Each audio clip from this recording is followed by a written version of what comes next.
సంతోషపడుతున్నటువంటి కవితక్క. ఎందుకంటే నేను తిట్టిన 2 తిట్లకే పరారైపోతున్నటువంటి హరీష్ రావు. ఈయన గారు సంపాదించినటువంటి డబ్బుకు సంచులు మూటగట్టుకొని బీజేపీలోకి వెళ్ళిపోతే ఏ ప్రాబ్లం ఉండదనే ఉద్దేశంతో ఇక్కడ కేటీఆర్ మీటింగ్ అవుతుంటే ఆయన ఢిల్లీ ప్రయాణం కట్టుకున్నాడు.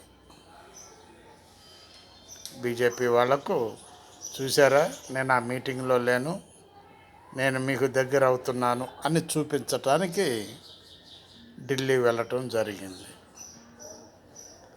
అదేవిధంగా హరీష్ రావు గారు కూడా సంతోషంగానే ఉన్నాడు.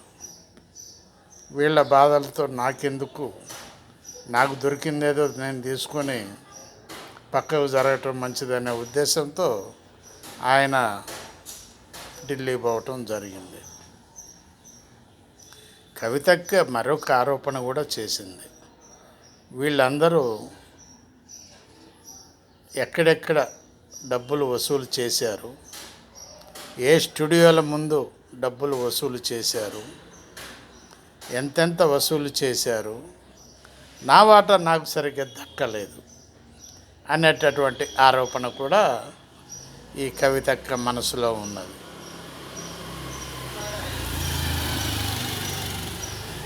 పాపం కేసీఆర్ గారు ఇవన్నిటినీ దృష్టిలో పెట్టుకొని మానసికంగా కృంగిపోతున్నాడు. ఆలోచించండి. బాలసాని వీరప్రసాద్, హైదరాబాద్.